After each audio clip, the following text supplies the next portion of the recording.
and that thing and this thing, and then we're good. Cool.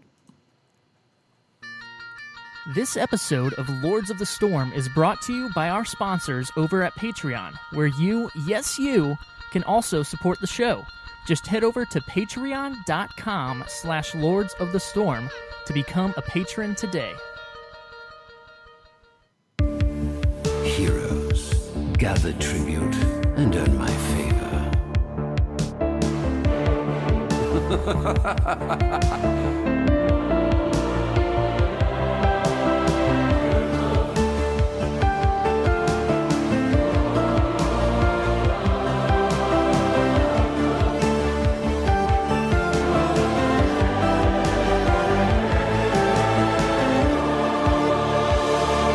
What do you say?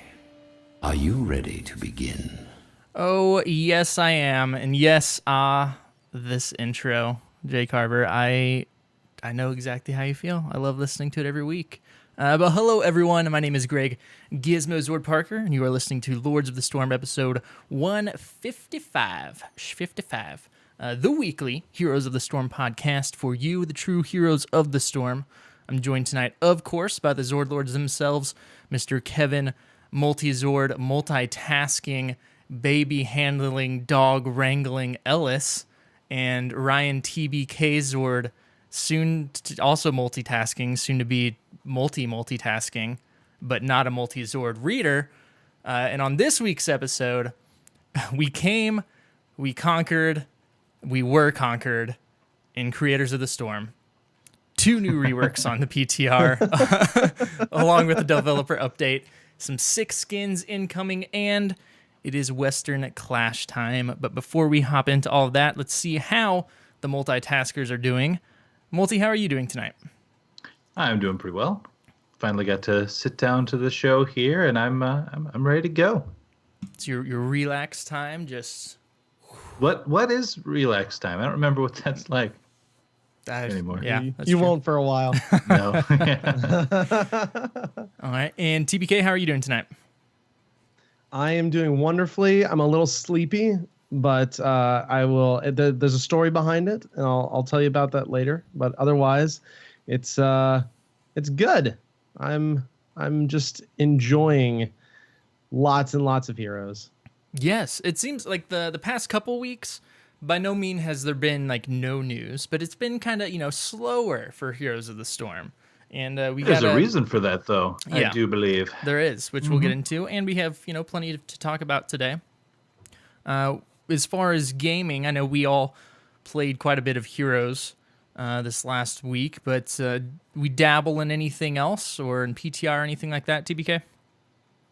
PTR, yes. Heroes, yes. So much Heroes. Saturday, yesterday, more on Saturday after,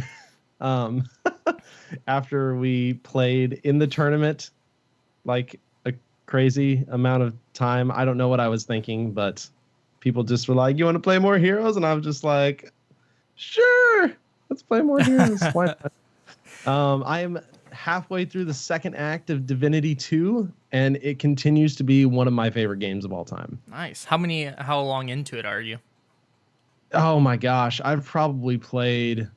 I played a little bit of a co-op campaign with a friend, but I probably played like 30 hours already in that game, and there's so much content, and none of it seems like crappy content. Like this is just time wasting type thing. Everything has got its own little personality and quirks. Even the side stuff, it's insane, and I love it so much. Yeah, cool. Multi, how about you? I've been sorry if you hear the dog there in the background. Been playing actually more Heroes than usual. Sometimes when I get off after work, there's a little bit of a window of time in which I can at least squeeze 1 or 2 in. Kind of depends on the day, but actually, who's been getting back into Heroes more than ever? Actually, Steven, yes, Tank Zord from formerly the Cavalry podcast. So yeah, that's been kind of cool actually, because like when he hits me up for games, it'll be like over a text where he'll be like, "Hey man, you can be on a little tonight," and I'll say yes or no essentially. And I haven't really had that in a while, honestly, because like we all play together and we play with the listeners, But it's all kind of like if we happen to be on and open, it's like, oh, hey, man, want to get a couple games in? That sort of thing. I haven't had like a real sit-down, pre-scheduled deal in a long time, and it's actually kind of refreshing. So Nice. I like it. Wish I had more time for such things. Excellent. Well, Don't yes. we all? Right. For myself, it has pretty much just been Heroes this last week. I haven't had as much gaming time as I had the previous couple weeks, so just getting the Heroes in there. But we'll get into our Heroes play this weekend in just a second. Before we do that, though, I want to give a shout out to our patron supporter last week, who has earned their Zord title. So without further ado.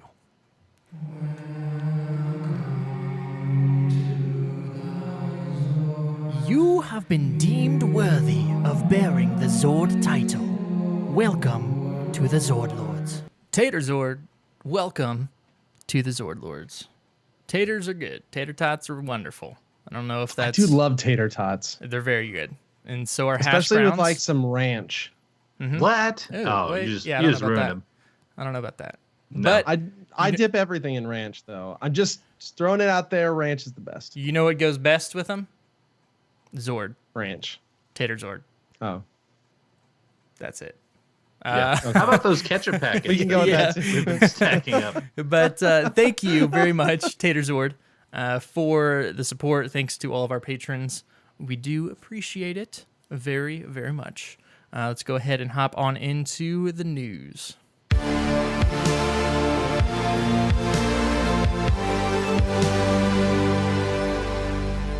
First up, Creators of the Storm. That was a day and a half. No, it was just one day.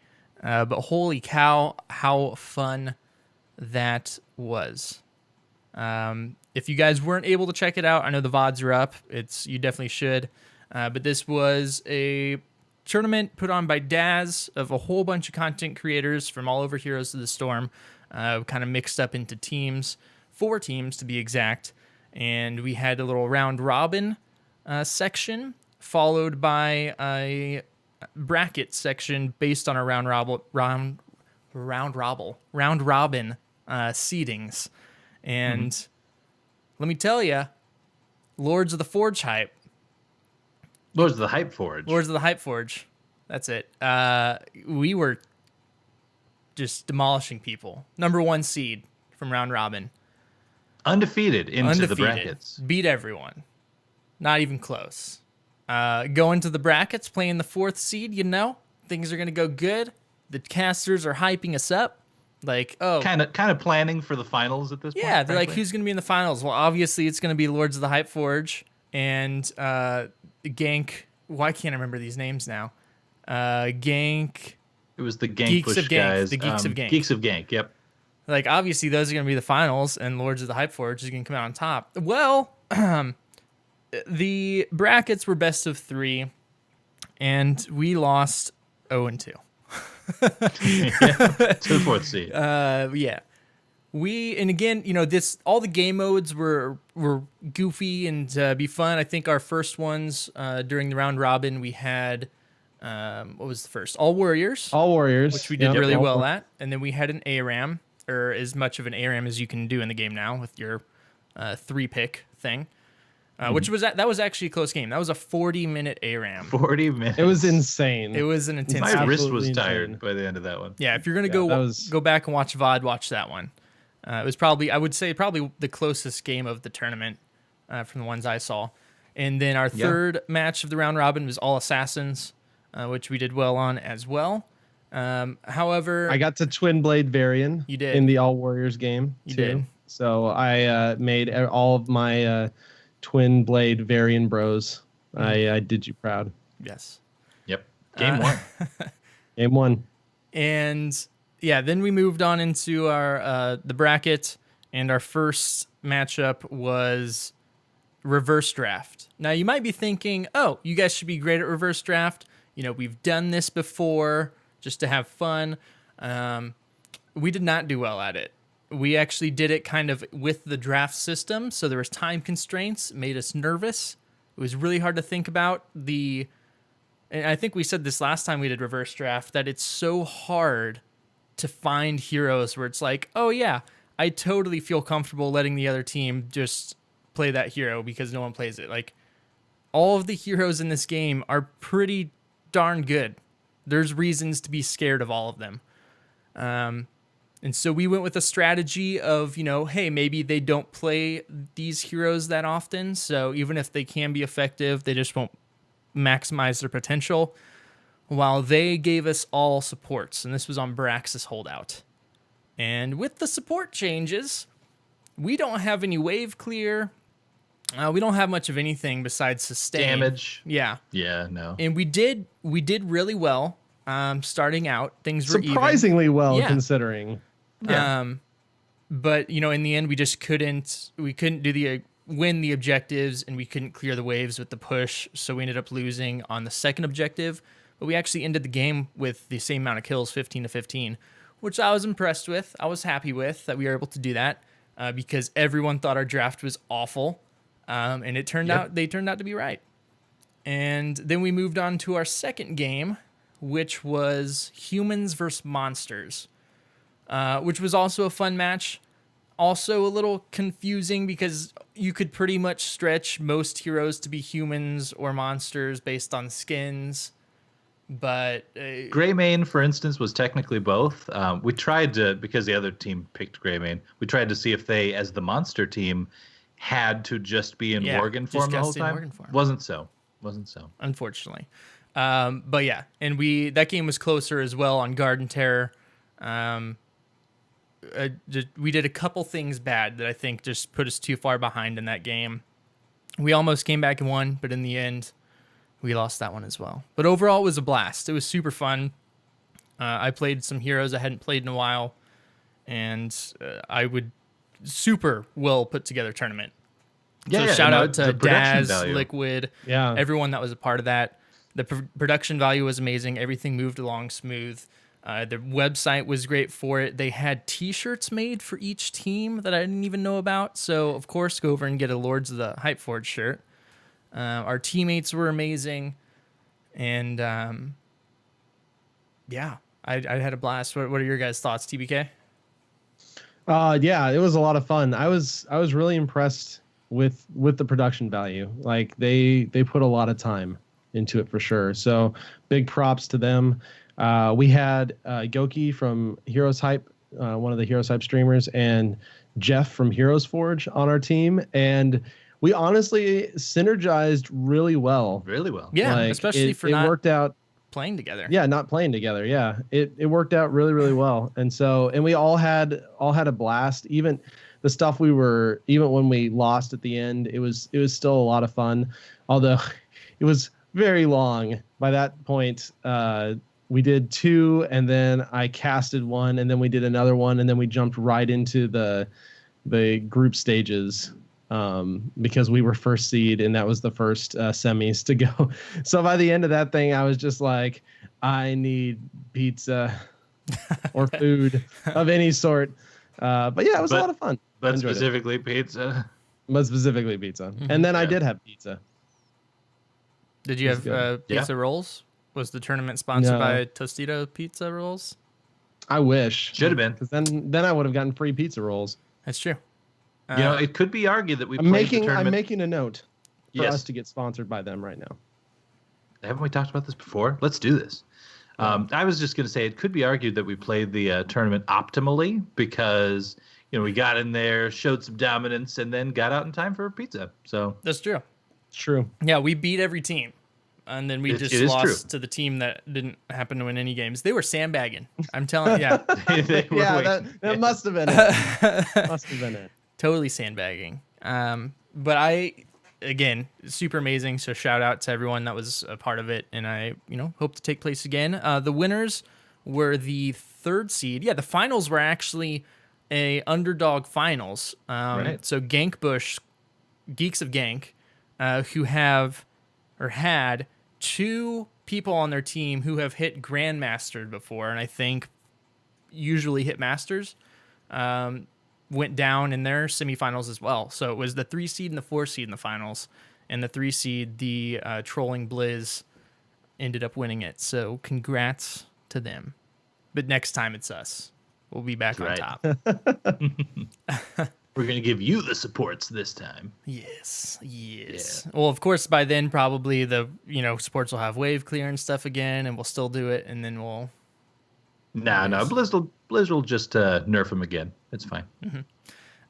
Speaking of Blizz and changes and stuff like that, there's a few things on Reddit that have come up, and this first one I have actually noticed before, or thought I noticed, and now that I see this post, I'm like, yeah, I can totally see that. Wayland went and was talking about how Gul'dan's Q range is visually unclear when it comes to the game, and Totally is. It really is. It's a cool looking ability, but it's just unclear if you're in it or not, and sometimes when the graphic doesn't hit you, you still get hit, things like that. So Blizzard came back with a quick response, and they said, we agree. There's an update that will address this in a future patch. So people also had some concerns about other abilities, such as Sonya's Leap, which Blizzard said they'd look into. But it's just really cool how Blizzard comes back with these quick responses and how responsive they are to these types of things. I remember when we went to the media summit, I had concerns with Cassia's, what's the one where the spear lady comes back at her? The Valkyrie. Yeah, the Valkyrie. I don't know if that's the name of the ult. But I had concerns about how that was visually as well. And they're like, oh, yeah, we're totally going to take a look at it. We hadn't noticed. But then there's also concerns of Jimmy. Poor old Jimmy. We got really excited because, we got some reworks this week. Like, oh, Jimmy, he's coming back. He's getting a rework. He's not. He has not been mentioned. But Blizzard wanted to let us know on a Reddit post. They have not forgotten about him.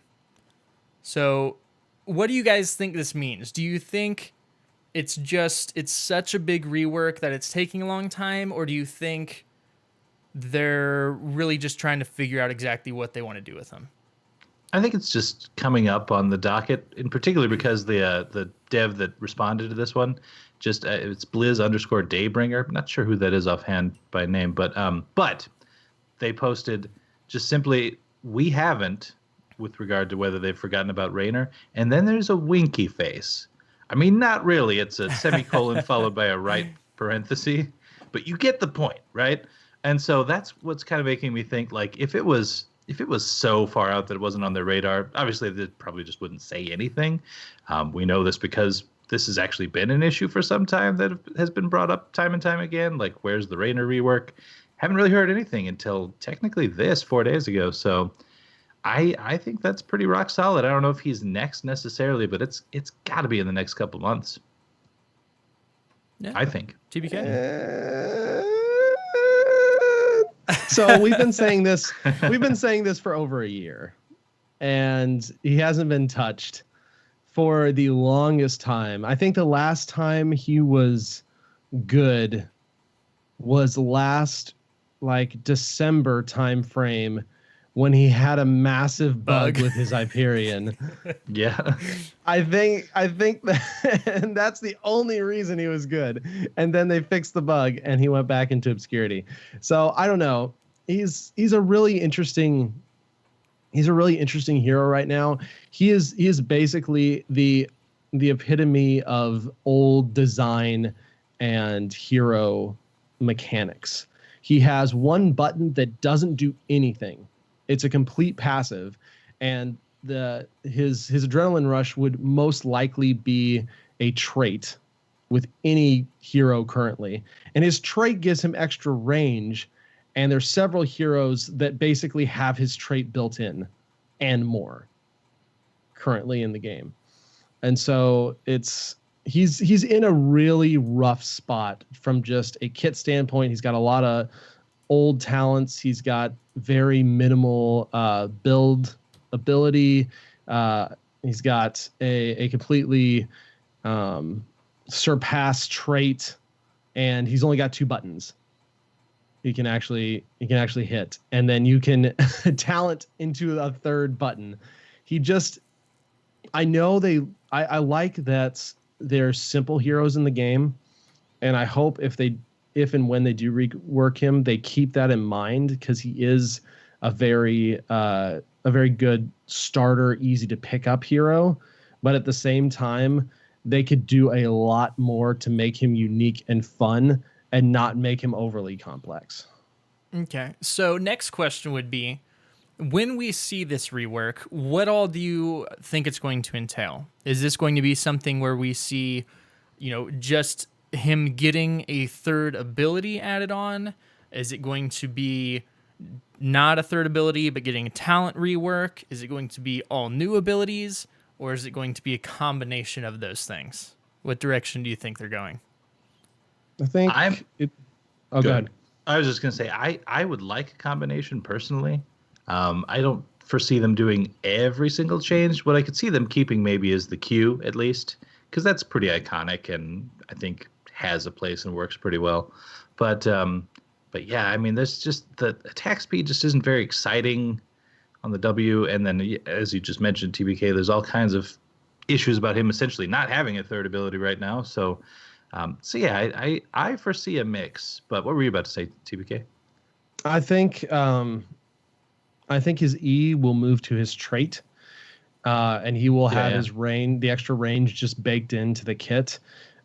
We will get some sort of a new ability on E. I think Q and W will probably stay at least relatively like they are now, because again, you want some of those easy heroes, and the QW is kind of an easy thing to do. You could definitely add something else that was relatively easy to keep track of. I mean, it's just three abilities.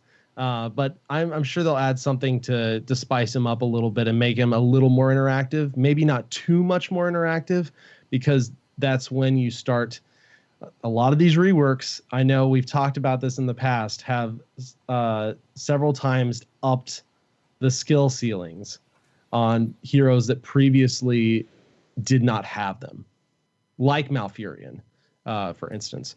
And so I think they have to be really careful about that with Raynor, but I expect a full talent tree rework. I expect an ability on E, Q and W to be left mostly the same, his current E to be moved to his trait, and the range baked in as well. Do you mean skill ceiling or floor there? Ceiling.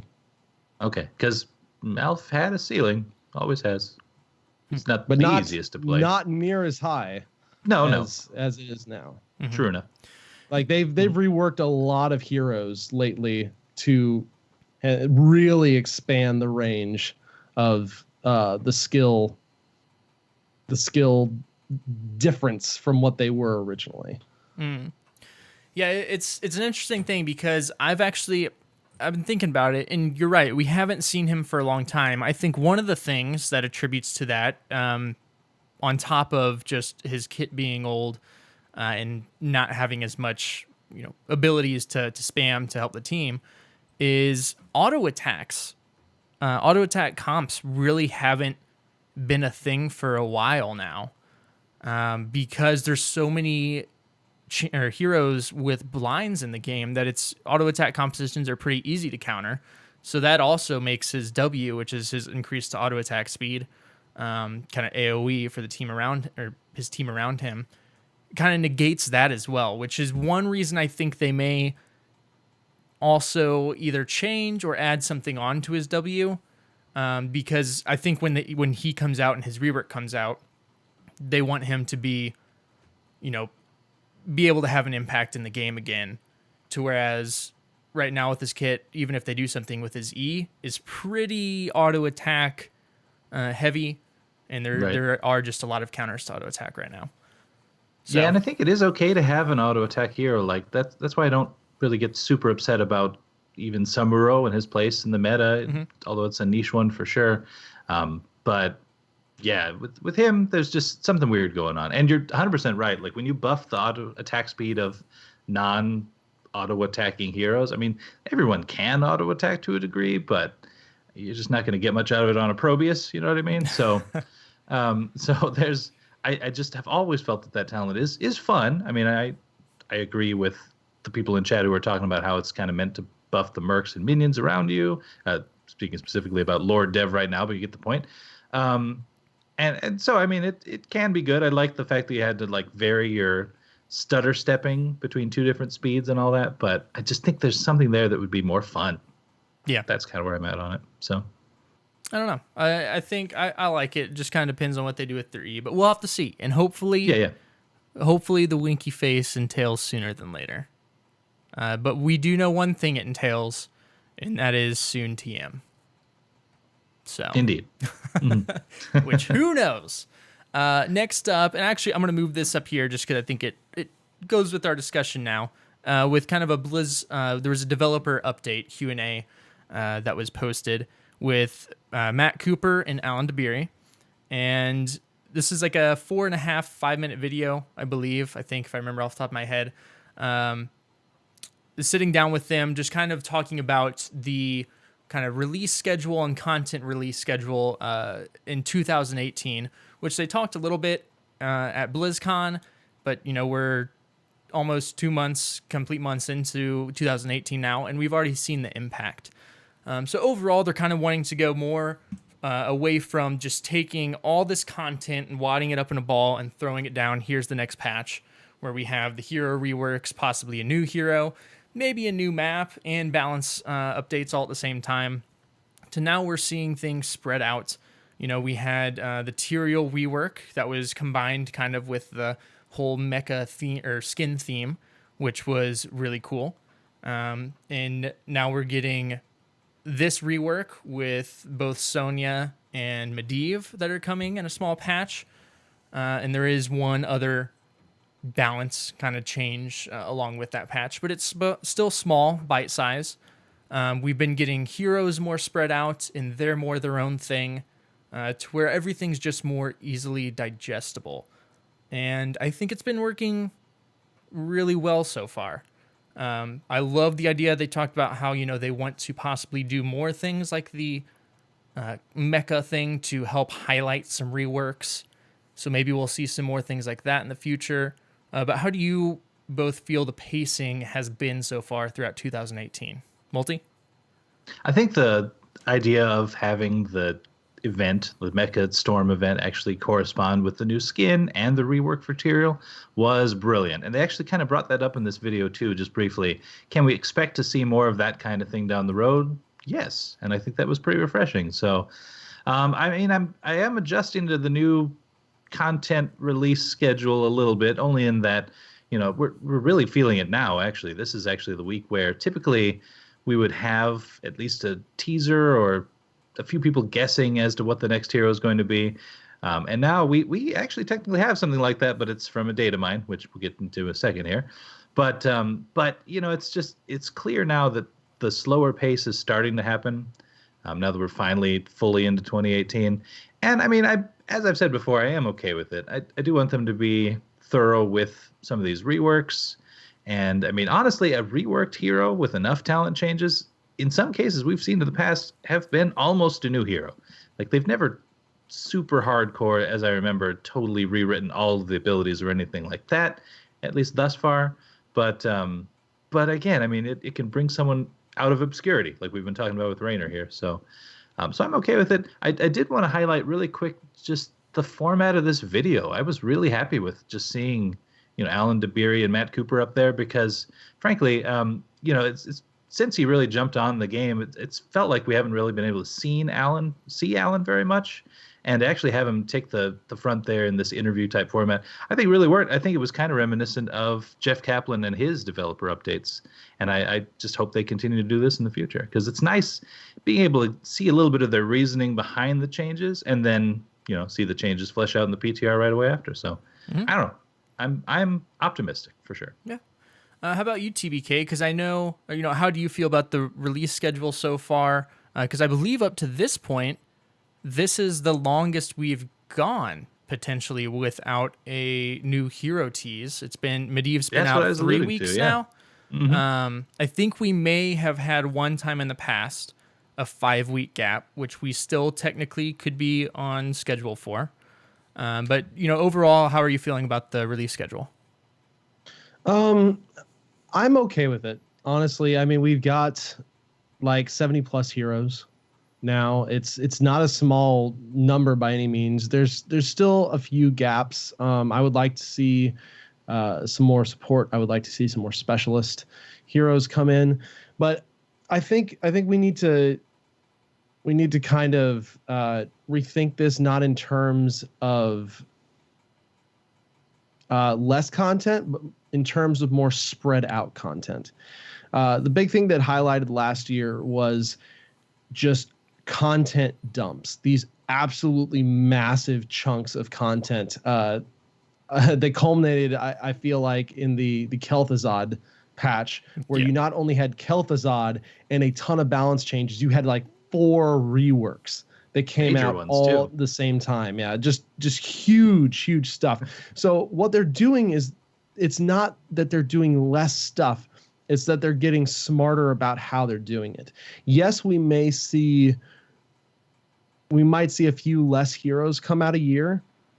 And I think, and I mean, you look at all the other MOBAs that are out there, Dota, League, whatever, Smite, that's inevitable. After a certain point, you need to slow down just the hero stream. And if you don't, a lot of your older heroes may kind of fall by the wayside or just kind of fall out completely. And Heroes so far, at least, and we talked about this with just the reverse draft, has done a really good job of keeping most of their heroes pretty relevant. Like, to the point of, I don't want to give hardly any heroes to the enemy team in a reverse draft because they're all pretty good.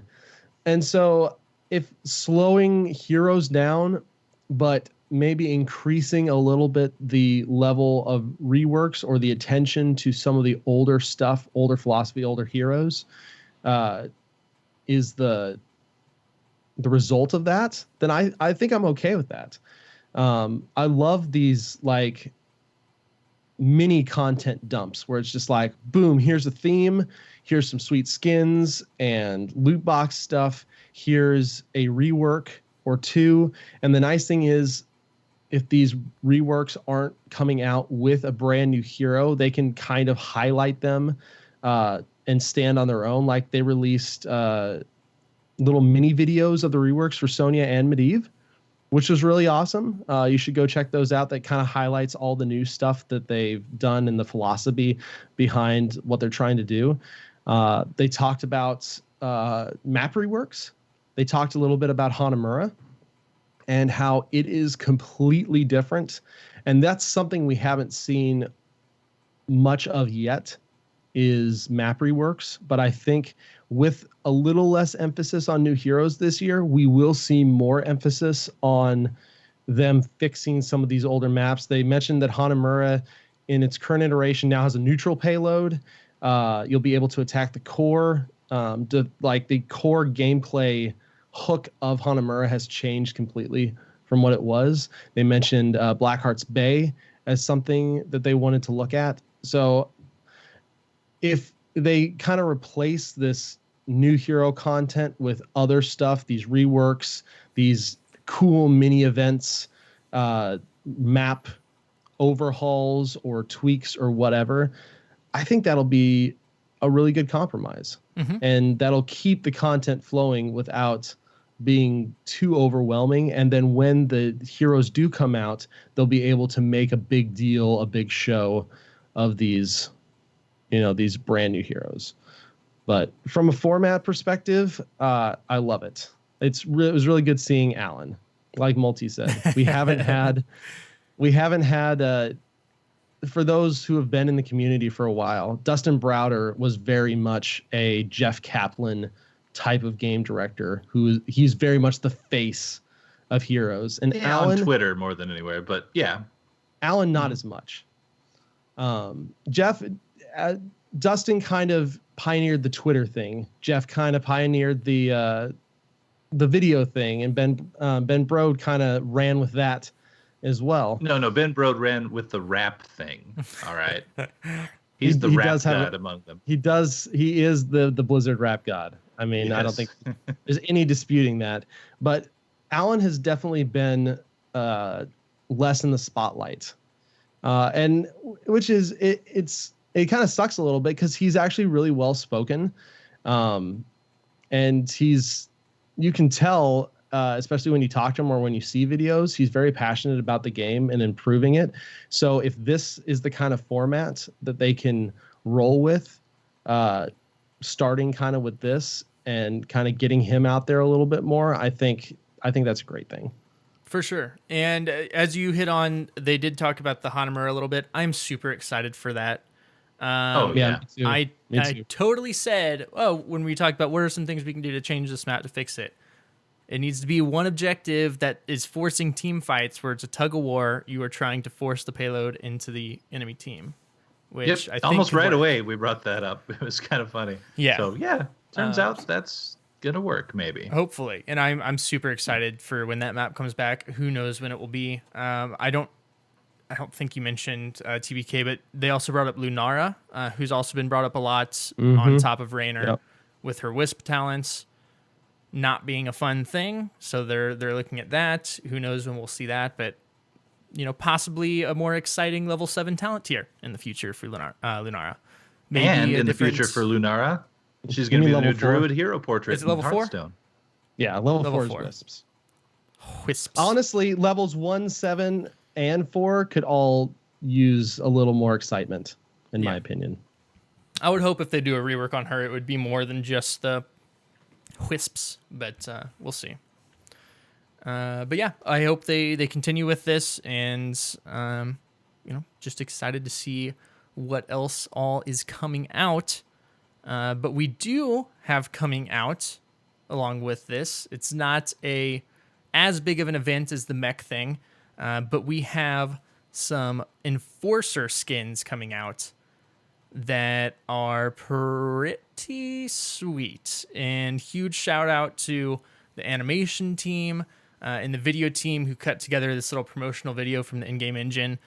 We have an Enforcer Greymane skin who has a sweet hairdo, some sweet aviators, a sweet stash, and sweet sideburns. And he turns in to a It's like a German Shepherd. Yeah, police Yeah. dog. Yeah, like a Really police dog. cool. Really which is incredible. We have Johanna, K9 units. Rin Tin Tin. Enforcer Johanna, who just looks like she is riot geared up and ready to take on whatever's coming at her with a sweet, like, stun looking electrical mace thing. And then we have a good old Lieutenant Morales, where we can see her whole head. She has hair. She's not just a face. She's it turns She out does have hair. it's pretty impressive. It's true. She looks like a very small girl wearing a lot of armor. So props to you, Lieutenant Morales, for being able to work under those conditions. I'm sure that thing gets really hot. So it's good for you to be able to get a little air and breathe if people decide to buy the skin. But people really like it. I think it's probably... No, it's a cool skin for sure. Yeah. Speaking of electric flails, though, are we going to have any possible issues with bringing Brigitte into Heroes because there's now another person who has a shield and electric flail? I'm just saying. We could have some silhouette issues Did you say between Johanna and Brigitte. Brigitte. Is or that actually Brigitte. how you say it? Yes. Brigitte. Oh. All these people saying Bridget are not paying attention to Jeff Kaplan. Praise him. Yeah, but these are amazing skins. They are in the PTR, I believe, and I'm excited for them. I will agree with some people. I love Greymane. He has gotten a lot of skins lately. Let's get some skin love to some of these other people. But It's good to see good skin. Johanna getting a new skin. Yeah, for sure. It's good to see Morales getting a new skin for sure, because they needed a little bit of love for sure. But yeah, the Greymane does seem to be a favorite of the artists and animators over there. I still want to see. I would be okay if the next skin released was also a Greymane skin. I want the Street Shark. Mecha Greymane? No, Street Shark Greymane. No, Mecha Greymane. Street Shark. Mecha He'd be a sweet Street Shark. Greymane. Both. I call for both. A All the mecha. He morphs into a mecha shark. Street Shark. There we go. Yes. Dang. A Yeah. shark with freaking laser beams on his head. That's hardcore. And when he's in human form, he's Dr. Evil. Ooh, I like it. Although He runs around with his pinky near his mouth, Yes. just kind of slowly. it's not a shark though. Oh, I It's sea bass. What? I mean, they end up with sea bass. Oh, yes. that's Just go true. back and. But they still have the lasers, Yes, of course. which is the important thing here. Voice chat has been out a week now. We talked a little bit on it last week. How we were pleasantly surprised at the reactions to it, people's experiences to it, and so far throughout this week, for me it's been a lot of the same. No bad instances. Most games, not a lot of people talking, not even everyone joining up necessarily, which is fine. But I think it's still going pretty well. TBK. I imagine this might have to do with why you were up so late last night. It does. Okay. So voice chat, I've had nothing but an amazing experience with voice chat so far. I have noticed that on the whole, quick match for the most part ignores it. It seems like once you hit unranked draft, Hero League, Team League, that's when people really start going in a little more by default. And just as an FYI, because I just remembered this the other day, the season is going to be ending like in the next week or so. Right. I believe March 6th is the end of the season. So if you haven't, make sure to get in your Team League games to get the mount. What's the mounts Yeah, again? Because sure. Team League, it's the Elemental Boar. Boar. That's right.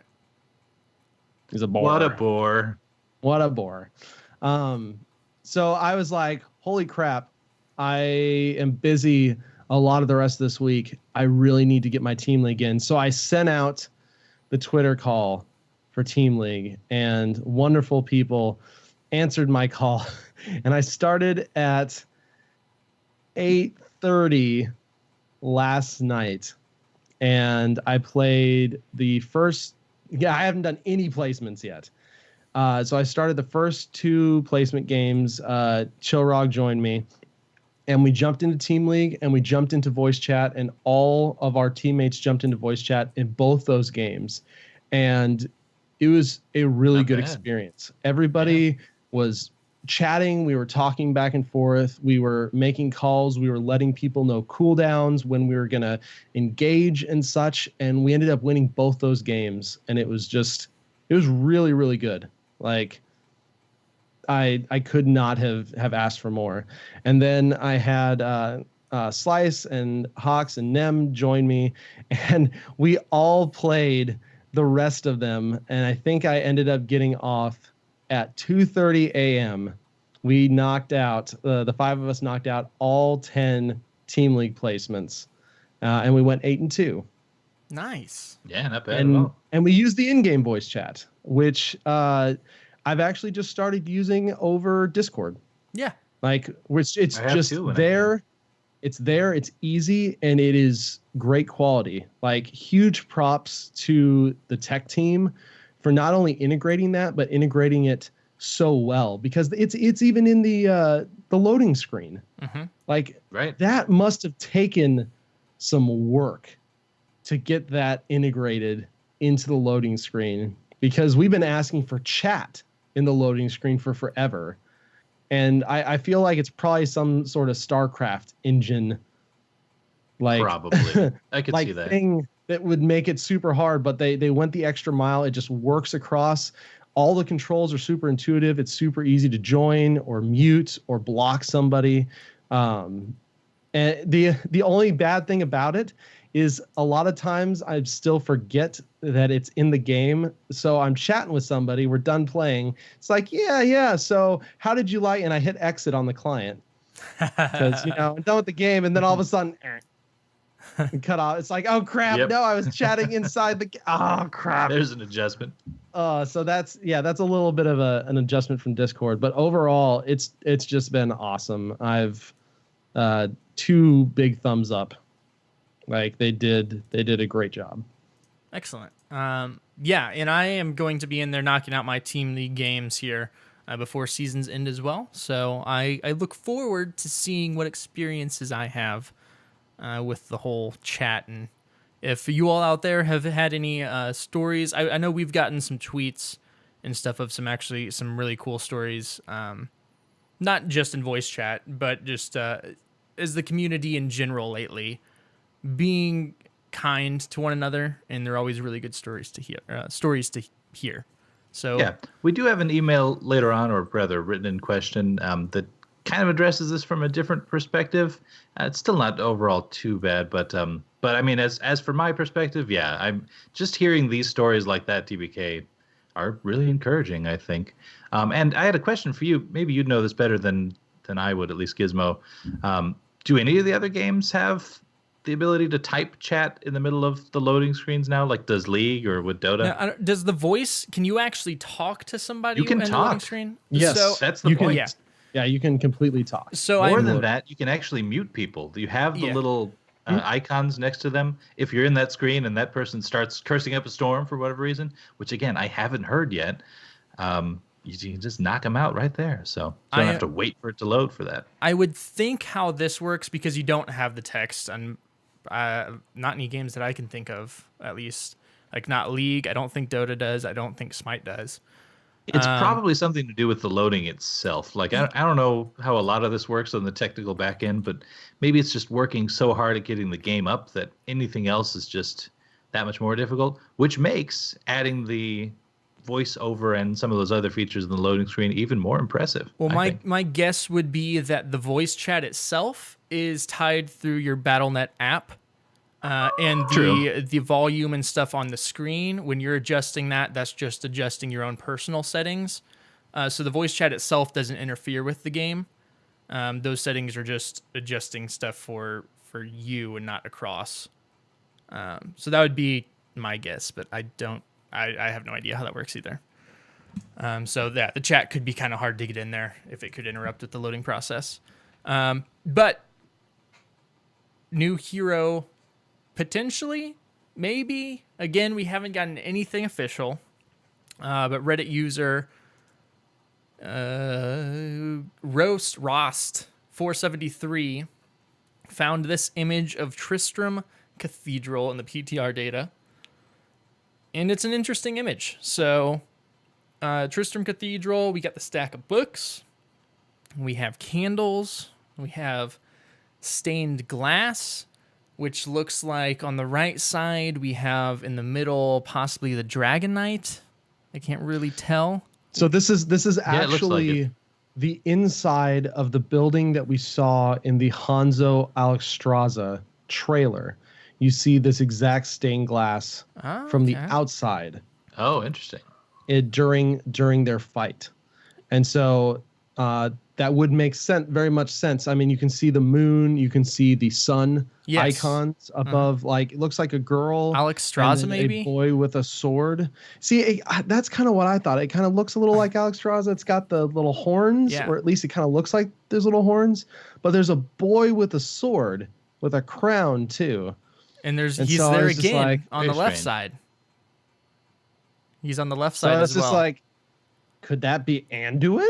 That's my thought. So this is the I think they're trying to just trick No us way. again. I think they're trying to bamboozle us here, because I'm wanting to say Deckard Cain or Leia. Is that right? Leah? Leah, yeah. Probably Yeah. Leah. Leah. Leia is the one with the hair. Yeah. The The buns. cinnamon rolls. Yeah. Yeah. That's what I want to say. But then you see these Anduin, the boy who looks to be Anduin twice on here, not once, twice. And so that's what I'm hoping for is Anduin. But I also think the wouldn't be Anduin upset thing's at a Deckard Cain. coincidence. I don't know. I think it's just general stained glass art. Although But he's I there do think- twice. yeah, He's whatever. emphasizing him. Sure. The dragon does kind of remind me of the Dragon Knight a little bit, so I guess I see that. And super good pickup on the fact that this same stained glass is on the Hanzo shore. That's cool. But I don't know. To me, like, the candles are so Diablo. Like, specifically the half melted ones all over the place with books. And this also wasn't a teaser deal, so I mean, it didn't come out as like a Twitter thing just showing this image and then we wait a couple of days for a response. This was just data mined, so I don't think Blizzard even necessarily wanted it to go out, which makes me think that they're not pulling the old, you know, the door in Hanamura with the slashes trick on us this time. Well, it But could I'm not just sure. mean it hasn't gone out yet. That's true too. It's apparently The was load- apparently a loading screen Mhm. or like a background screen or something. That the character will from- then leap onto, probably. Yeah, the home Anduin screen. will stroll out holding the sword No, of no. his father's. Deckard Cain will Deckard teleport. Cain will He shuffle will town out. portal in there. No, I think Deckard Cain would be awesome. That would certainly be a surprise, a very unique hero, and most likely a specialist. Yeah. I mean, I feel like that would probably make the most sense is if he was a specialist. And we've had a specialist drought lately. We're actually going to talk about it just a little bit later. But I mean, it does seem to, at the very least, if this is not just some old art or some old thing and it is prep for a potential teaser, it does seem like it is at the very least Diablo related. Mhm. Because those someone did a comparison of this shot with the Diablo 3 trailer of this moment going into the cathedral where Deckard Cain is talking, and it looks incredibly similar. Oh yeah, for sure. There are So- some who are throwing the curveball out there saying that this could possibly be the castle Eichenwalde from Overwatch and that it could be Reinhardt, but I think that's a little far-fetched for me, especially with the candles. I'd be But okay with this Reinhardt. I was, would you too. know, I think this he'd make an awesome tank. and this was the stained glass that was seen on the Hanamura map, so it was the Overwatch universe. No, It's just so no. This isn't that stained glass. Diablo That wasn't the Genji fight. Hanamura map. No. No, No, the this was Alexstrasza. this is from the Alexstrasza Alexstrasza Hanzo. Gotcha. Hanzo, Yeah. and that fight took place on Dragonshire. Yes. Yeah, in the Nexus, which is the In the important Nexus, yeah, on Dragonshire, which is why most likely you see the dragon there, and then you see the moon and sun Sun. symbols, which are on the shrines in Dragonshire. thing. Yeah, that checks out, I think. I don't know. We'll just have to, hopefully Friday. My maybe we'll gut see feeling some. is Diablo, a Diablo hero of some sort, which would be sweet because we haven't had one for a little bit. Yeah, for sure. And I would love if it's Deckard Cain. I can feel for the people. There's been a lot of talk, especially on this post, of people who you say they would be upset if it's Deckard Cain because there's so many other cool Diablo heroes out there. But which I would be fine with getting them as well. But this is Heroes Like of the Storm. Imperious. Yeah, this is Heroes of the Storm. This is, it's fun.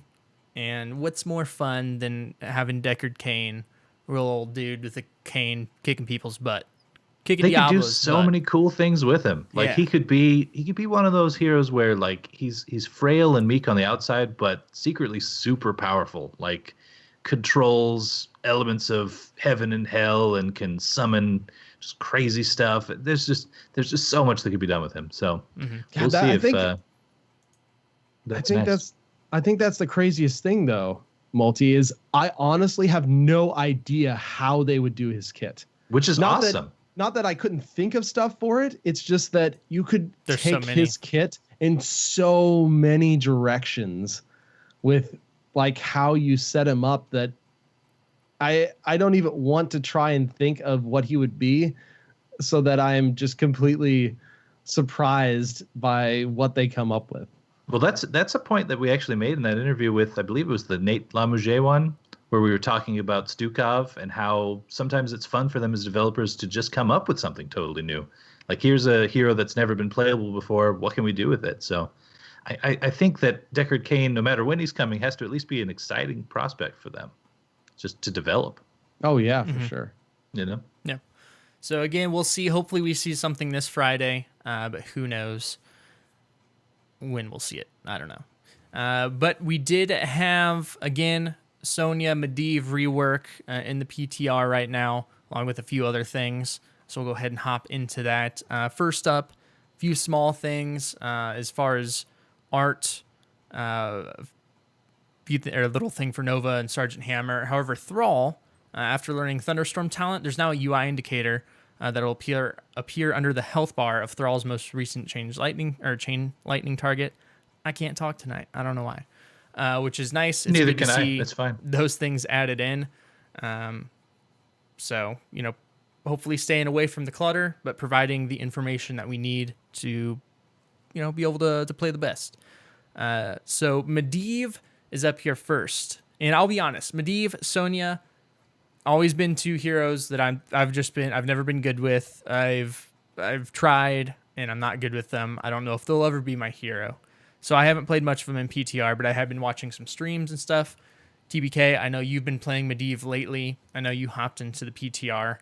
Why don't you kind of take us through what you think of these Medivh changes? I really like him. So without going into detail, he's had a lot of talent changes. The big highlights are his Master's Touch at 7 has now been made baseline, and it's so you can start from level 1. It's 40 heroes hit now without dying, and then you get a little cooldown reduction and extra damage for it. So the problem with Medivh before is, and this seems to happen a lot with the reworks, which kind of I think can point a little bit towards which heroes they are looking at to rework. Is it's not necessarily that the heroes aren't fun, it's that they're very one note or have a very narrow talent build that is taken the majority of the time. And so a lot of what this Medivh rework was for was to kind of expand his talent options and plus give him a little more counterplay, because he can be at times very frustrating to play against, especially if you're playing against a good Medivh player. So they've reduced the uptime on his portals. They've reduced the uptime on his Force of Will, but they also built in a baseline heal into it too, which is pretty cool, which I feel like even moves him a little closer to the support side of things as well. But Should what's he be really recategorized, perhaps? well, I mean, I think that's a whole discussion on recategorization as well, and something we may talk about a little later when we're talking about the specialists, because spoiler, there hasn't been a specialist since Probius, and it's been like about a year since there's been a specialist. So we'll talk about that in a little bit. But who was the next specialist before Probius? Zul, Do we know? maybe? Ragnaros? No, Ragnaros is assassin. No, Reg is. Yeah. Okay. Might have been I was just Zool. going to say there hasn't been a specialist since that one, but Yeah, it's Shade Throne. Shade Throne at Probius. Hey, Probius Ouch. kicked our butt this last week. I know right? he did. Oh God. It Anyway. is. He does have one or two really good maps. Yes. Praxis being found one of that them. Praxis being one of them. But I'm super happy they did a really good job in reworking his talent tree to make a much more of his tiers be interesting, and potentially taking different talents depending on the situation rather than just having that go-to build. I think they did a really good job. We'll have to see what it looks like once they get it in game, but he's got several different good Raven form talents at the beginning. The really crazy one is the one that allows you to put portals down while in Raven form. Holy freaking crap. That's absolutely bonkers. Yeah, I'm really excited for that one. Actually, it means that I'm finally going to be able to play him okay, because if all I need to do is fly around and drop portals, well then, so be it.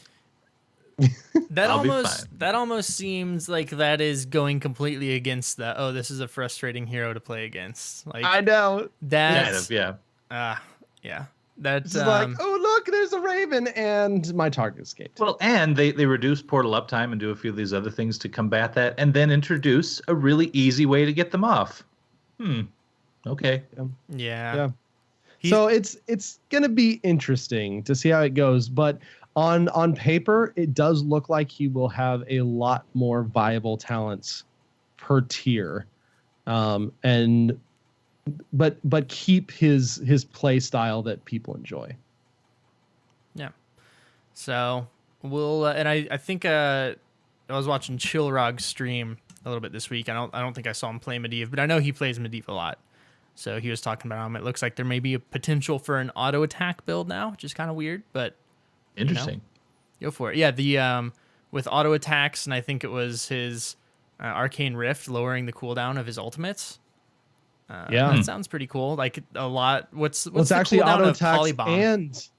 and the Arcane Rift. Yeah. What's the? I don't remember what the cooldown on Like Polybomb 60 is. seconds or something like but that. that has the potential to just be a lot of sheep in the game, which is kind of cool. So who knows? Ah, But, I see. No, I see what you said. I thought you were just making sounds. I was okay with it too. We also got a little bit of a balance patch here for Ana, which is I would nice. almost call this a rework. Yeah, Almost. She just At least wasn't, some things.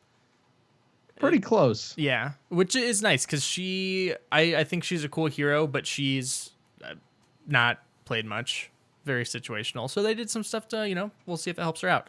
Her strike trait has added functionality now. Ana heals for 50% of the strike damage dealt to heroes.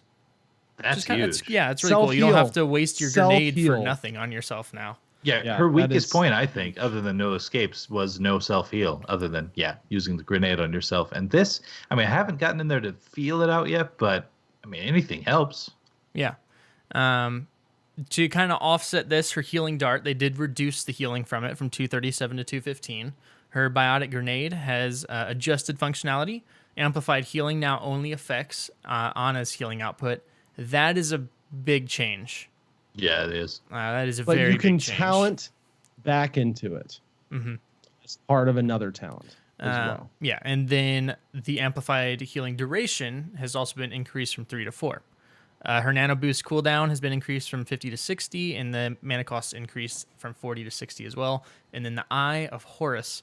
Self-canceling no longer places the ability on a 10-second cooldown. Cooldown reduced from 60 to 45 seconds, mana cost reduced from 75 to 45, and the number of shots reduced from 8 to 6. Which is also substantial. It is. It's making up for that 15-second reduction, but I don't know if this is enough to get people to pick that over Nano Boost. I don't know. So You see it some in quick match It's only got its because uses. if you don't have a comp that can benefit a lot from Nano Boost, they just pick it. But Or on Yeah. big maps. yeah, I could see that. Warhead in particular, it can be very useful. Yeah. For cross lane healing, or Actually, if you split. do her bullets travel pretty fast in that?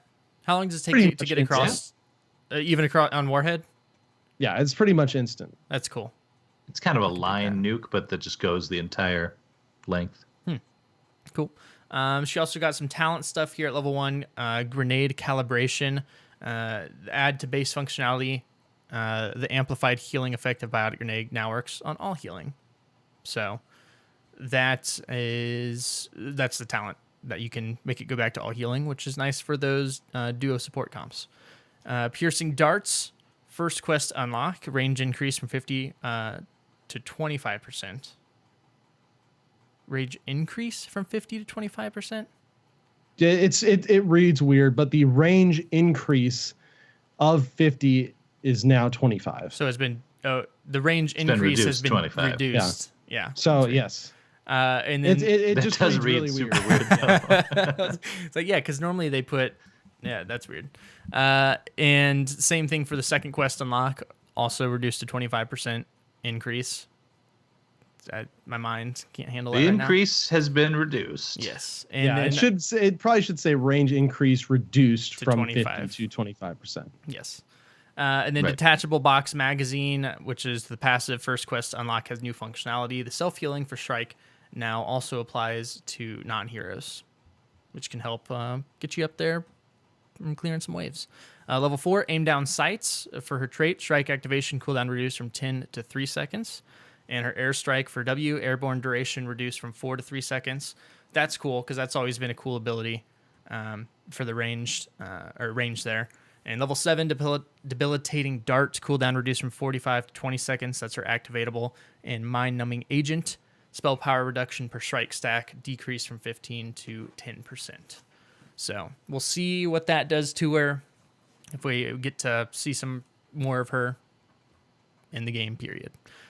Sonya, interesting one here, has always been pretty strong, but TBK, as you have mentioned, kind of, there's really only been one element to her, and it has been that way for a long time. So these changes trying to come in, switch some things up. Multi, have you ever been much of a Sonya player? I have. I still enjoy her even in her current incarnation. I do kind of feel like she's a little bit of a one-trick pony unless you just get the perfect leap off or just do a ton of damage with your berserking. So it was exciting to see that she's on the block here to make a major overhaul like this. And honestly, like looking over the overhaul, and even as we were just watching the video on it, it doesn't seem like they're changing a lot about her just general theme. I mean, you're still kind of doing what she does, getting in there, spinning around, killing people, which is all good. But there's a bunch of new talents built in here. We could cover some of them, certainly. And then there's a bunch of talents just either being removed or switched around. But generally speaking, if you want to boil it all down, it seems like she has some talents that just allow her some more splash ability on her W. And some that increase super long range on her Q as well. So there's some exciting stuff in here for sure. Yeah. And yeah, I don't know how much in depth we want to go past that, but TBK, it's a lot. Have you played her? I have. PTR? What are your thoughts on her? She does stupid amounts of damage. Like too much? Right Do you think now. they'll scale it back It's- before it's live? Like enough and enough that she may see a nerf. And at least as of the other day, she was bugged to where she wasn't getting Fury generation from some attacks. So yeah, she's insane. We might see her potentially nerfed a little bit before she goes live. I'm not positive, but the nice thing about her is she has other talent builds now, which Right. is amazing. They removed most of all the generic-y stuff she used to have, like block gone, mercenary lord gone, but instead they turned these into unique Sonya talents. Yeah. Which is pretty awesome, especially the new quote mercenary lord, I guess, is called Battle Rage. It passively increases the damage you deal to mercenaries by 25%, which is cool. But then it also gives you a 3-charge activate to heal her for 10% of her max health with a 30-second cooldown per charge. Yep. So- And we've got Middle Really Earthbender cool. in the chat that pointed out already she was really good at soloing bosses, merc camps, that sort of thing. And that is going to make merking on her even easier, especially with the heal. Frank, if it was just the heal, it would make merking on her easier. But with the extra damage too, that's pretty interesting. Yeah. Yeah. The And- talent that when I was first looking through this terrifies me the most that I saw was Ruthless on 13, where Oh, yeah. Whirlwind deals an additional 50 damage to heroes below 33% health. However, it doesn't generate additional healing, which is nice. But has that been very powerful in PTR? Oh, yes. I mean, Whirlwind, especially if you are able to grab the extra healing from Whirlwind. Just in general, like you said, it doesn't do additional healing from that damage, Yeah. but you can clear stuff like nothing. And if Oh, yeah. the enemy team is made up of a few melee, you definitely see the damage increase once everybody starts getting low, and you combine that with a few slams and people are dead. I can see it Like, being and- kind of a tank buster because, if you're spinning around on Jaina, she's not going to be at 33% health for very long. But someone huge like a Diablo, that could be Well, it's substantial. there's countless times, it feels like every time I play against a Sonya, it ends in me running away and her whirlwinding me, and I'm just on the edge of it, and I usually barely escape. And so when I see this, it says, "You shall You will not." escape no more." Yeah. Yeah. And I mean, you talk about Tank Buster too. She's getting a new talent at 16 called Giant Slammer, where Seismic Slam deals an additional 2% of heroes' max health as damage. So there's a percentage damage thing for her, and then of course, I got to try this out, and it is so stinking fun. The composite spear. It was moved from level 7 to level 20, and it increases Ancient Spear's range by 50%. That's what I was talking about. Yeah. Yeah, which is absolutely bonkers. And plus, if you hit an enemy hero with it, it'll give you 25 armor for 4 seconds. But the range on that is absolutely insane. It is. And if you pick the talent earlier that makes you move to your spear, regardless of if you hit something or not, Right. you can cover just crazy distances instantly. Yeah, it's so cool. It's I've always liked that talent anyway. The one where even if you whiff, you still move. Is it It's worth it for a level 20 talent though? Kind It of. seems I mean, a her- little weird for 20 talent for me. Especially since you get the 25 armor for 4 seconds when you hit the hero. You as kind of well. initiate late game fights. Exactly. I like it. Yeah. Okay. But yeah, I don't know. Maybe if this is giving her more options, it'll get me to check her out again. I've just been from what she's been for who knows how long, as long as I can remember, I've been awful with her. But I do like slamming things, and I do know she has a sometimes lot you of just gotta slam slam talents faces. now. So, maybe I'll check her out again. But yeah, exciting to see that go live. Should be hopefully next week here. We'll see if there's any changes to Sonya, if she gets any nerfs before hitting the live servers. But good stuff. Now, for the HGC. We've had a week off, but the time is coming for the Western Clash.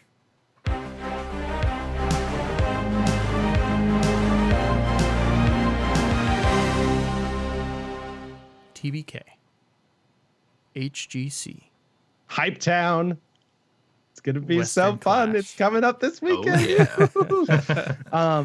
Before we jump in to that, I do want to give a shout out because the ANZ region is getting one of the cool things that they're doing with that this year is they're getting a ANZ Premier League or Premier Division. And so this is going to be, it's almost like a mini HGC just for the ANZ region, which is super awesome that they're really taking that region up just in terms of game and competition. This level, there's 8 teams, again, that are competing within this little division itself. They'll be doing casts and broadcasts on the main channel and such for these. It just started yesterday, actually, and March 1st is the next time it goes for the week 1, and then week 2 is March 6th and 8th, and then March 13th and 15th, and then all that will eventually culminate in its own finals for the midseason brawl. So that's really cool to see Blizzard supporting the ANZ region and kicking it up a notch. So I definitely wanted to shout that out because if you're on that time frame, which I'm not, that sounds like it would probably be, I don't know what the time difference is, but that sounds like it'd be either really late or really early for us. But if you're in that time zone, definitely check that out. I'm sure the level of competition for ANZ is going to increase tremendously with this new format. I want to say it's like a 15-hour time difference for us, maybe. But Quite the time difference. It's cool to see this because last year, didn't the Western Clash include Nomia, an ANZ team, or was that the mid? Might have been mid-season. Mid-season. I'm not sure. Mid-season brawl, I believe. Okay.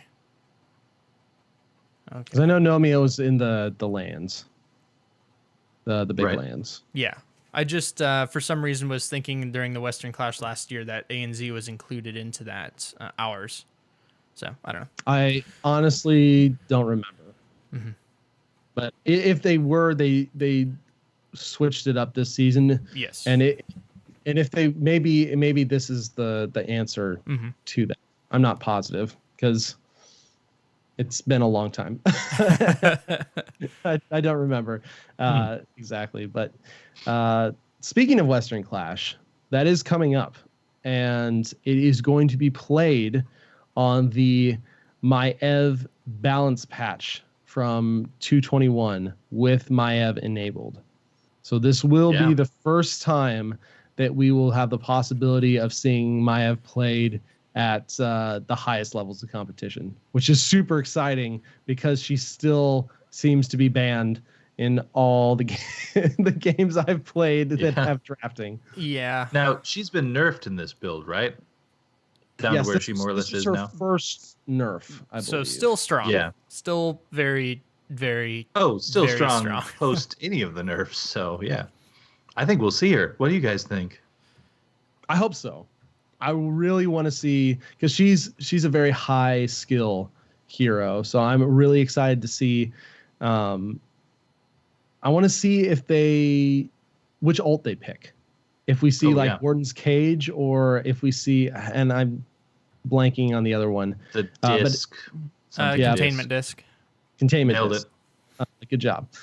Because that is definitely the higher skill one, but Warden's Cage can potentially set up for some absolutely sick wombo combos, and we actually ran one of those in the Creators of the Storm, and I dubbed it the wonderful pinball machine, which was basically you getting in there with, what was it, or Horrify.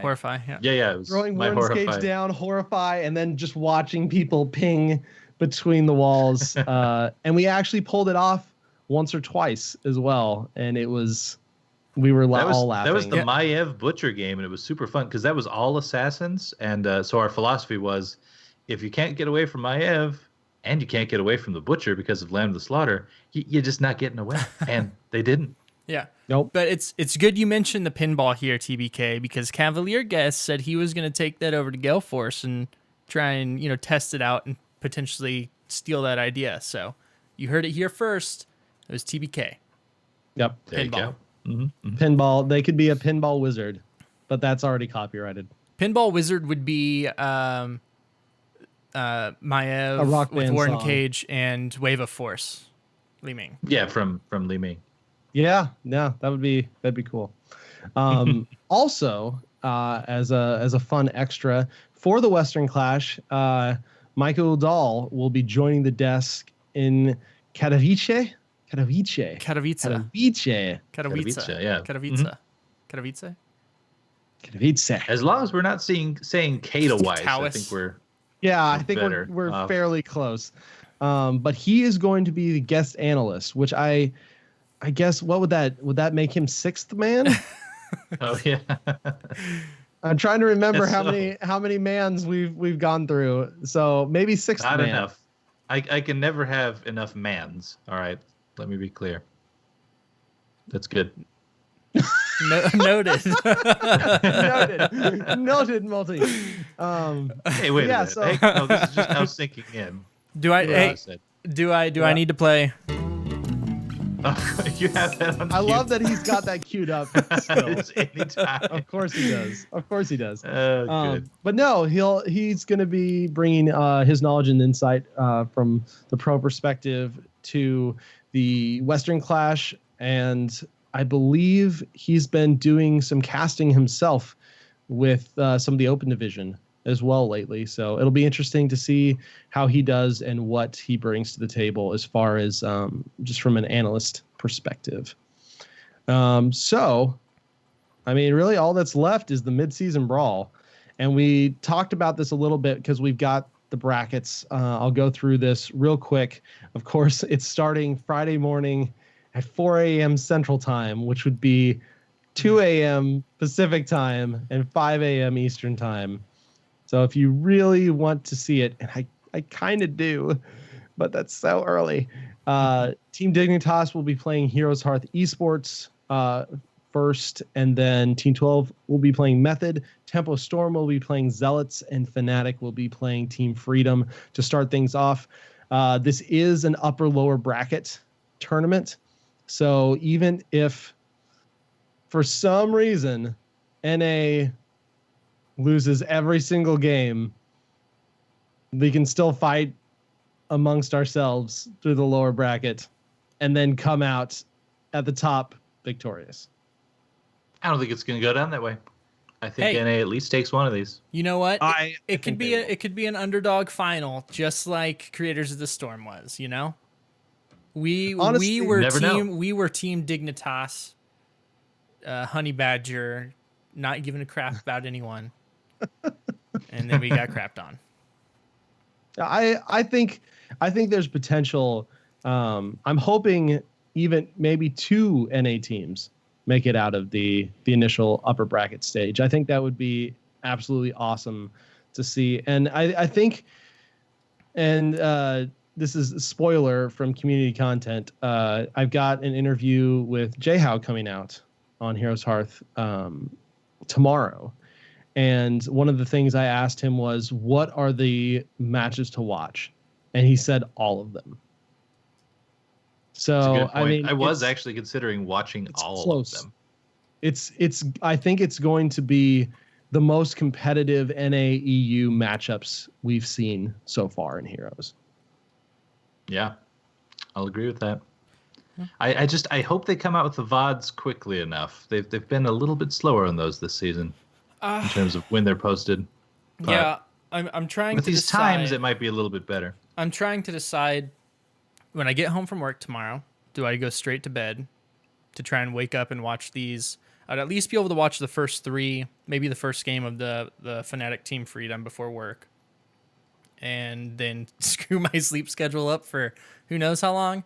Or do I just have a normal schedule and then come home and watch the VODs? I don't know. I'm going VODs, but I respect your decision either way. Just don't wake me up. Yeah.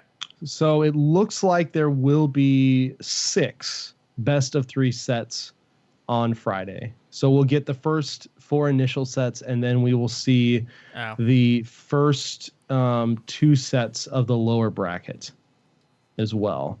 And then we will see the next 2 upper bracket sets on Saturday and the next 2 lower bracket sets on Saturday. And then Sunday, we will see the last sets of the lower bracket and the last sets, of course, of the upper bracket.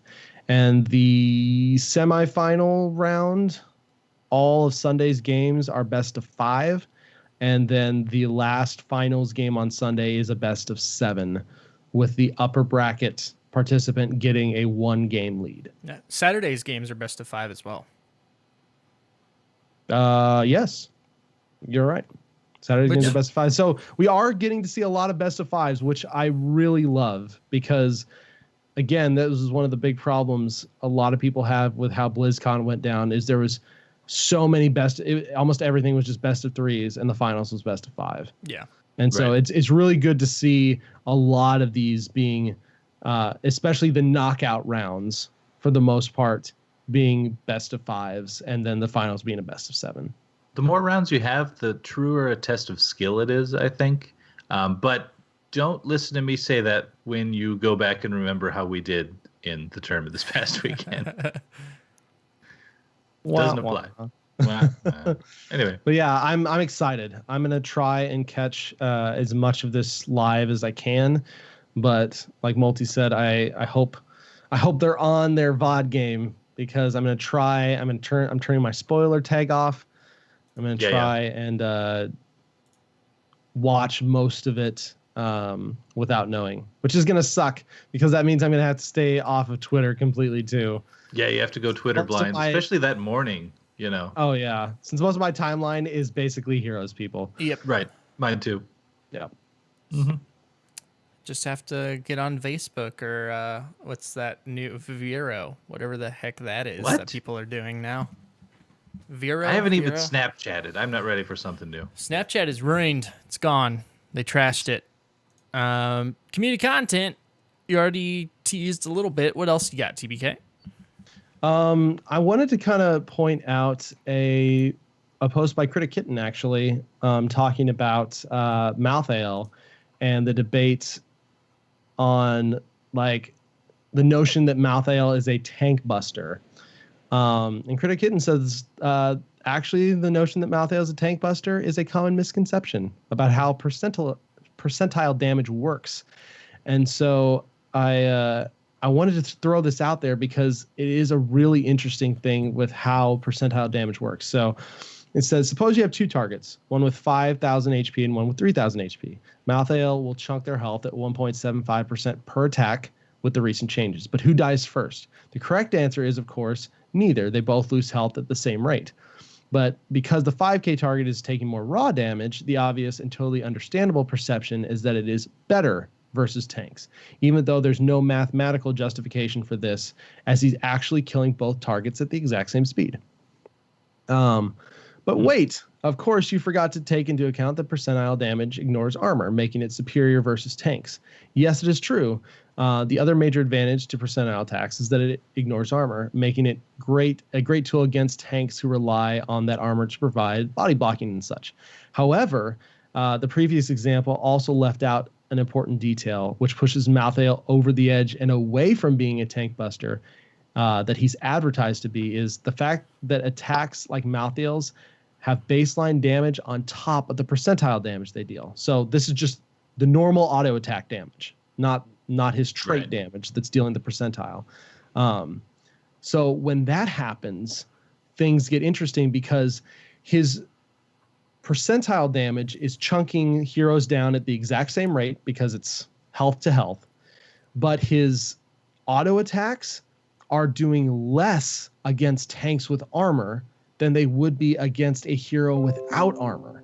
Yeah. Which is really interesting.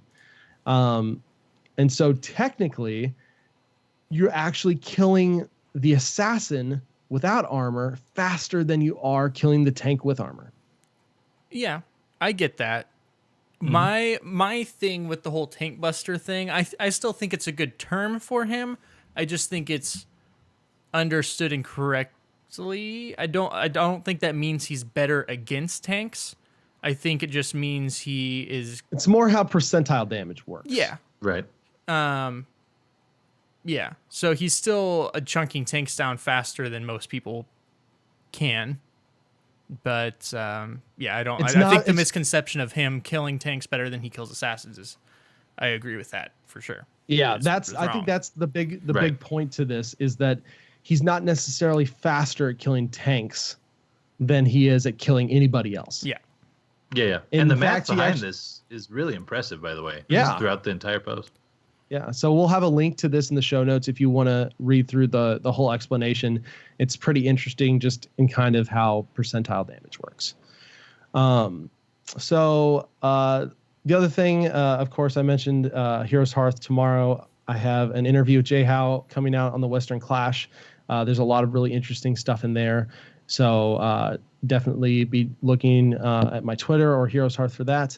And then finally, Alebeard on Blizz Pro and brought up a really interesting thing. Will we ever get a new specialist hero?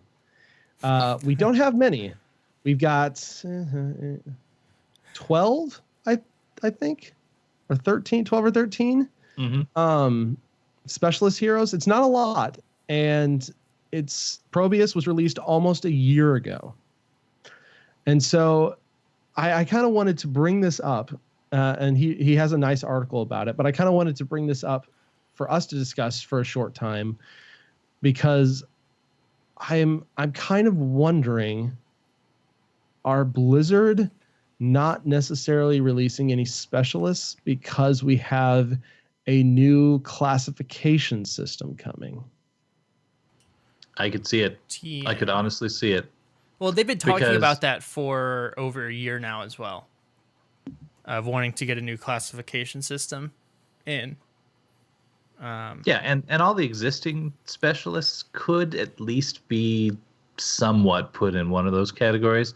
I guess only the weirdest ones, like Lost Vikings and Abathur, would be really hard to place.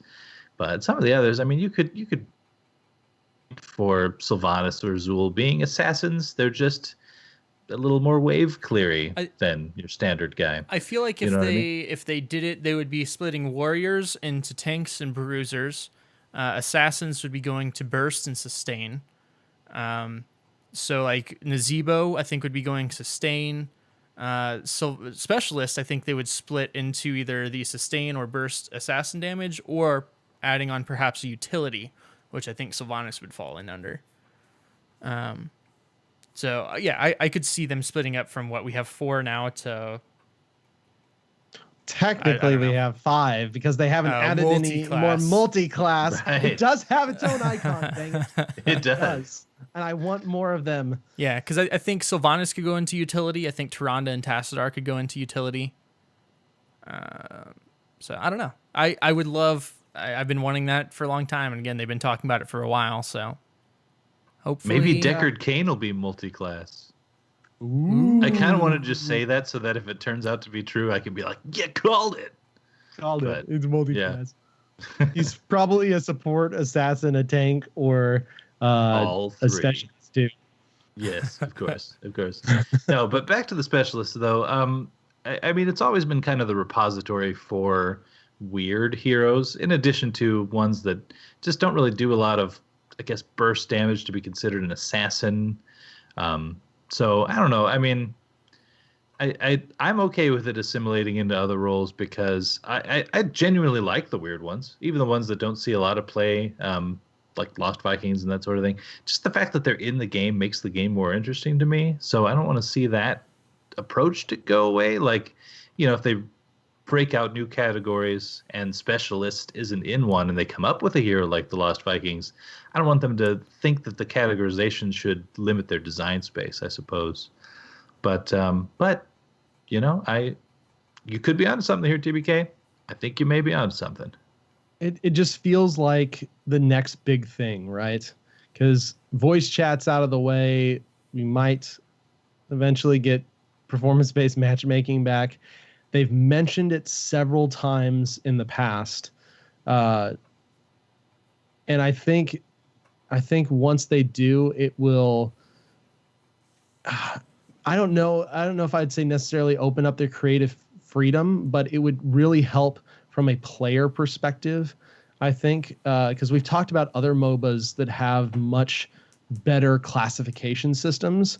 Mhm. And I know Blizzard doesn't want to necessarily force the game into a certain meta, but it kind of organically is in a certain meta, just from its own thing. So I don't think I would feel bad if they went a little deeper and more specific in their classification system.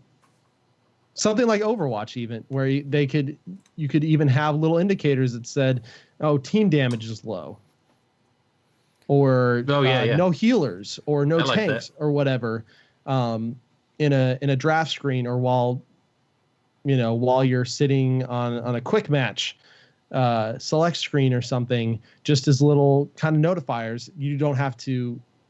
You can ignore those, right? Mm-hmm. But and they do in Overwatch, believe me. I'm sure they do.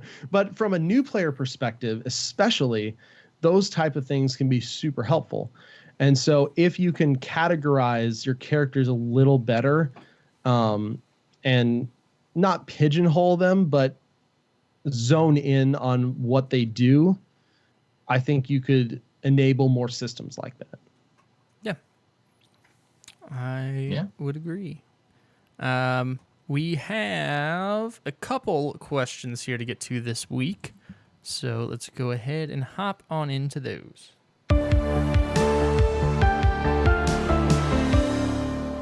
All right, Multi, our first one here from Kyle T.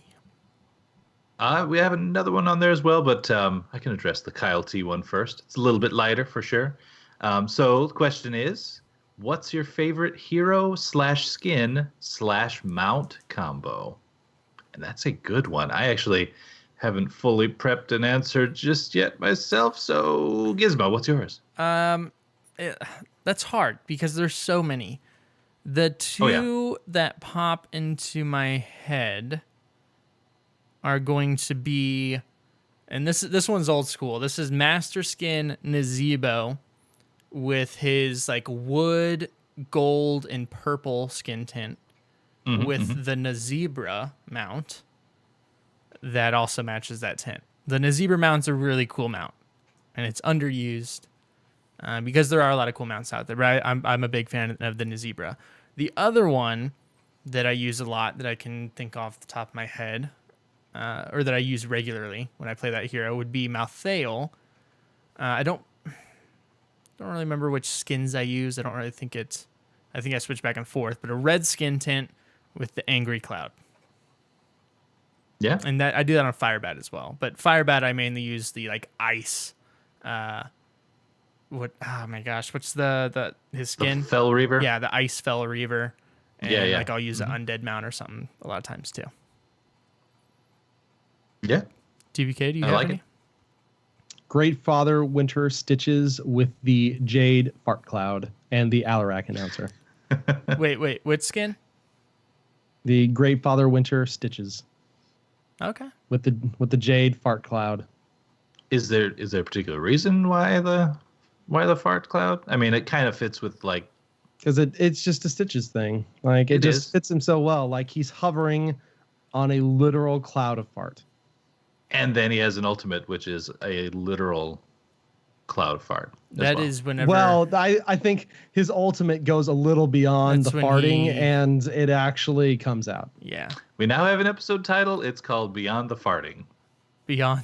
If you guys are cool with that. Yeah. It's I am that definitely it cool with becomes it. the Shark Cloud at that point. Yeah. Yeah. Okay, so I have mine actually. Definitely not my favorite hero. I may or may not have actually pulled up my game client right now, and I'm looking at my loadouts. But but yes, so it is the Hunter First Lieutenant Morales. That is the Samus skin tint, which I've always just been in love with. I mean, yes, I now wish that I also had a version that didn't have the helmet as well. But hey, life goes on. It's kind of a Samus-y helmet, though. I want to leave it. And then it goes super well with the Crimson Orochi Hover Cycle. So that's just one of those general Overwatch bikes. But I don't know if you guys have seen me bust it out before, but it just works. I don't know. So to me, like, my favorite combinations are when you get some Skinergy going on with the color schemes, but you've made it up. Like, technically, one of my other favorites is just standard Space Lord Leoric with the matching Space Lord mount.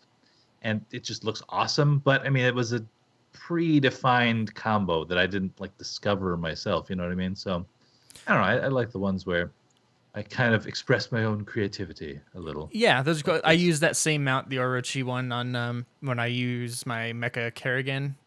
Yeah, that's good. With the red and yellow skin tint that she has. Yeah, I could see that. So It's a good that's question. good stuff.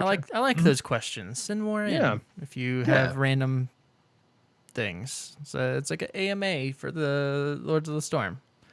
Indeed. So we do have one more that's not so random, and again, it's from Naraki. It's a little bit on the long side, but I kind of want to just use it to springboard into just a brief conversation with you guys about voice chat in other regions. So Naraki himself is actually from South America, broadly speaking. But, because I was kind of thinking about this when he sent in the message about it on Discord. Here in the States, typically what I've encountered so far is English speakers in the games. Of course, we have people that speak all different types of languages throughout the country. There was one game in which I saw a gentleman who had a name that led me to think that he spoke Spanish, and then he just didn't join the chat. And I don't know, I pinged more and everything was fine. But I think in other regions, EU, and in his case, the South America, they run into a few more language barriers. And the first taste of this I saw was actually I don't know if you guys saw that Alarak of the Storm comic where it had like Alarak and Greymane in the front. And they were saying like, "You soak the lane."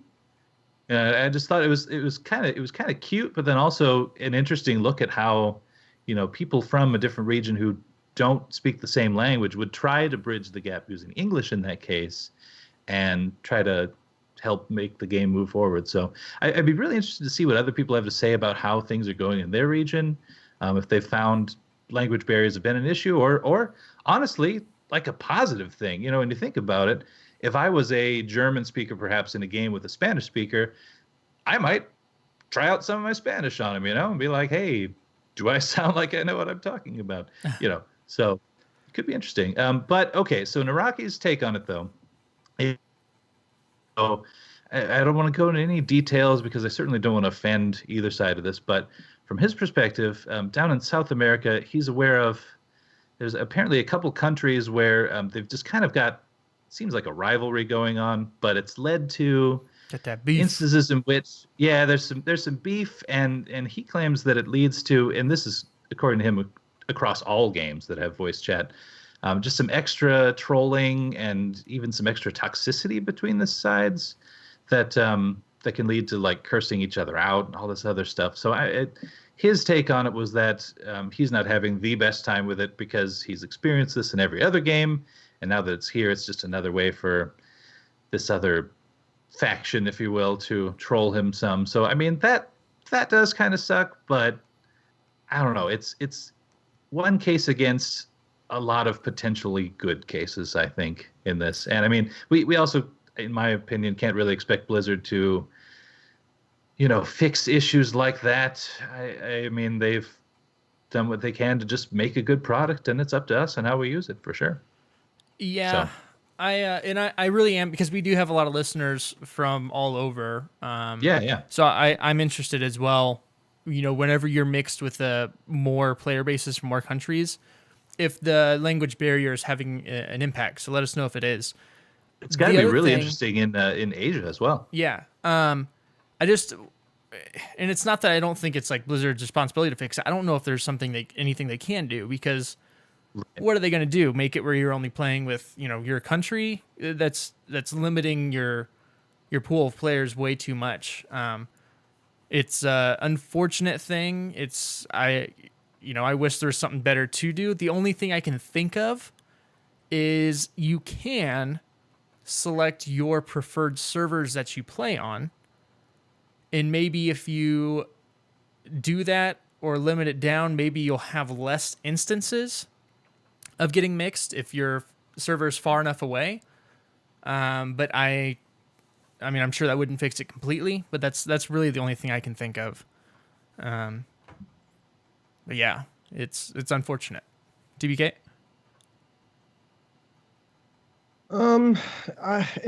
It's a hard thing, right? For the multi regions, you can't you can't control what language people speak. I know there's been some people who have talked about some people defaulting to English is kind of like the common one between stuff. I know this is a problem in the European region because there are a lot of languages over in the European region. I think really the most you can do is try it and see if you guys can find a common ground. Or if you have the feeling or that it's going to be toxic if you try and talk, don't use voice chat. Yeah, just go back to pings. Yeah, I mean, voice chat is not mandatory. It is definitely not mandatory. And so if you have a bad experience, just go back to pings, go back to the typing.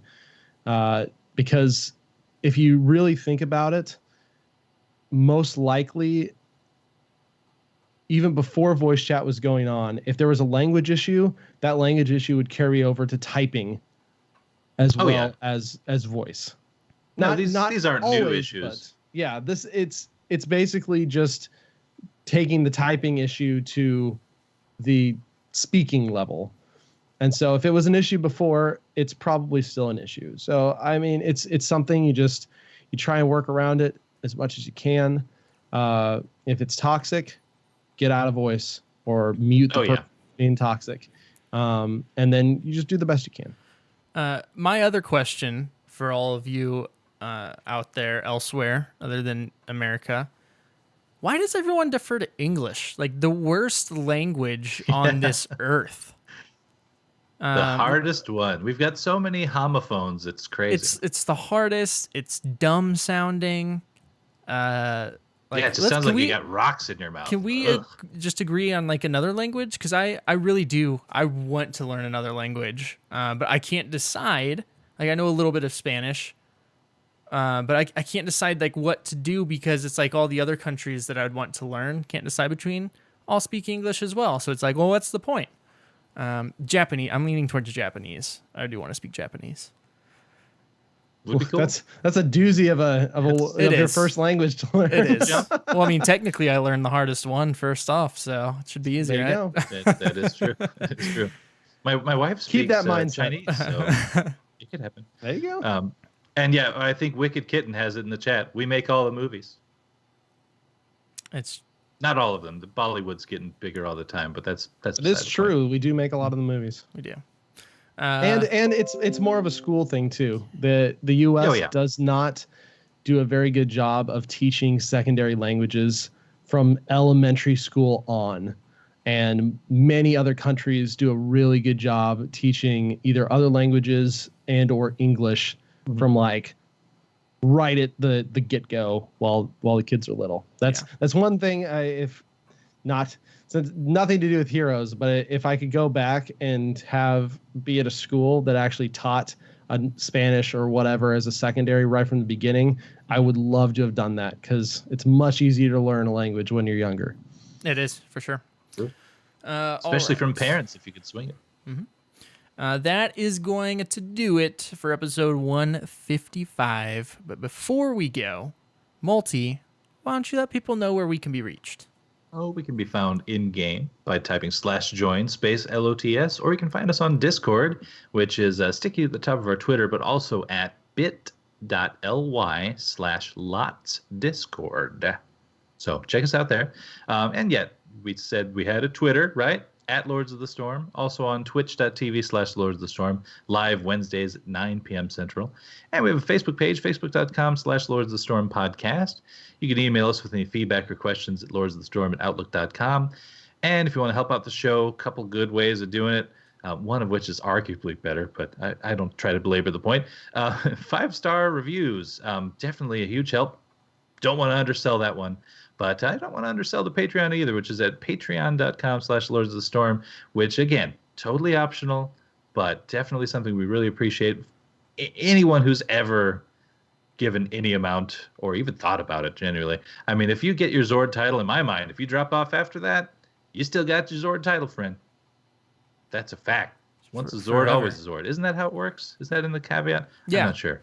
Because because you go get your tattoo, that's mandatory. Of and course, all of that course. stuff. So We get you in the induction meeting. We get you your black robe to wear for the next meeting. It's all good. It's actually all a good. brand. And then the support group that you need after all that. Guys, I need a support group. Maybe I'll incorporate Zord somehow whenever I get my gaming sleeve. Oh yeah, I'm sure I will. do it. Yeah. You can also find us individually. You can find myself on Twitter, Twitch, Facebook, all those things at GizmoZord, as well as on Convert to Raid Presents the BattleNet News, which is Tuesday nights at 9 p.m. Central. So make sure and check that out over at twitch.tv/Convert to Raid. Multi, where can you be reached? The Zord tattoo I thought of first of all was we do this kind of it's slightly culty thing where we take our hands and form a Z. Zoltan. But the first time we did it backwards, and it came kind of an S in the big picture. So I could do that as a tattoo one day. I've been doing it as an S all this time. Because to me, it's a Z. But yeah, as you look at it, it's a Z. If it comes out in a picture, not so much. Anyway, you can find me on Twitter at Multizord, and you can find me on another show, at least every other week, coming up here, called Hearth Casual, with Ro from Realm Maintenance. Although on the show we go by Kevin and Brian, so that's cool. We'll make it work. But anyway, no, it was a huge. Just such an honor for him to bring me on the show in the first place, and a blast this past week. So episode 1 is out now, where we go over the Wild Fest and also kind of what we've been playing and just introducing ourselves and what it's been like to be playing Hearthstone all this time. So it's I don't know if you guys had a chance to check it out yet yourselves, but super fun to do. I'm so thrilled to actually be doing a Hearthstone show as well now, might I add. I can only imagine. TBK, where can you be found? You can find me on Twitter at TBKZord and twitch.tv/TBKZord, where maybe I'll start streaming again in April. Who knows if I end up getting time again. But if I do, and I really want to. I usually do those Monday nights. And then, of course, you can find me over on Heroes Hearth, where I do articles and such for them. The last few in the series have been interviews with pro players, just on HGC stuff. So definitely go check that out. Excellent. Well, we want to give a special thanks to our patron producer, Ouroboros Sword, for helping support the show, as well as our mod in chat, Wicked Kitten, and to all of our patrons out there. We appreciate you. We will see you all same time, same place, next week, Wednesday night, 9 p.m. Central. Until then, have a good one.